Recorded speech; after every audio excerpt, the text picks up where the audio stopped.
समझौता नहीं करेगा।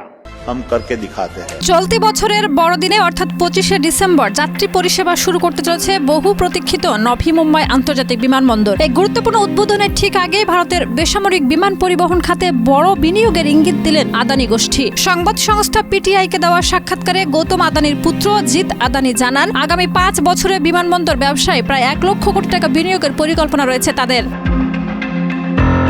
জিত আদানির মতে ভারতে বেসামরিক বিমান পরিবহন খাত বর্তমানে বছরে 15 থেকে 16% হারে বৃদ্ধি পাচ্ছে। তরুণ প্রজন্মের মধ্যে বিমান যাত্রার প্রবণতা বাড়ার পাশাপাশি শহর অঞ্চলের যাত্রী চাহিদা দ্রুত বেড়ে চলছে। মাথাপিছু বিমান ভ্রমণের নিরিখে ভারত এখনও চীনের তুলনায় অনেক পিছিয়ে থাকায় এই খাতে ভবিষ্যতে আরো বড় বাজার তৈরি হবে বলে মনে করছে আদানি গোষ্ঠী।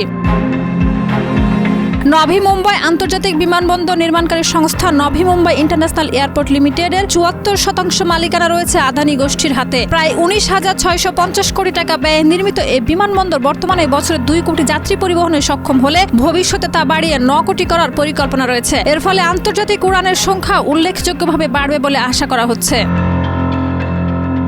বর্তমানে মুম্বাই ছাড়াও আহমেদাবাদ, লখনৌ, গুয়াহাটি, তিরুঅনন্তপুর, জয়পুর ও ম্যাঙ্গালুরু এই 6টি বিমানবন্দর পরিচালনা করছে আদানি গোষ্ঠী। আগামী দিনে কেন্দ্র সরকারের বেসরকারীকরণ নীতির আওতায় নিলামে উঠতে চলা আরও 11টি বিমানবন্দর অধিগ্রহণে তারা সম্পূর্ণ প্রস্তুত বলেও জানিয়েছে জিত আদানি। তার কথায়, বিমানবন্দর পরিকাঠামো পরিচালনায় নিজেদের দক্ষতা ইতিমধ্যেই প্রমাণ করেছে সংস্থাটি।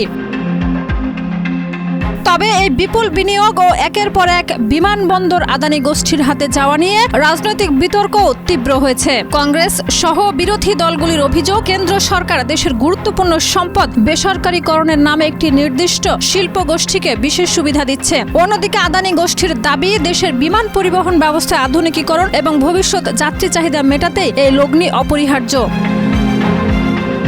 শাহিদা রুবি, মাই টিভি।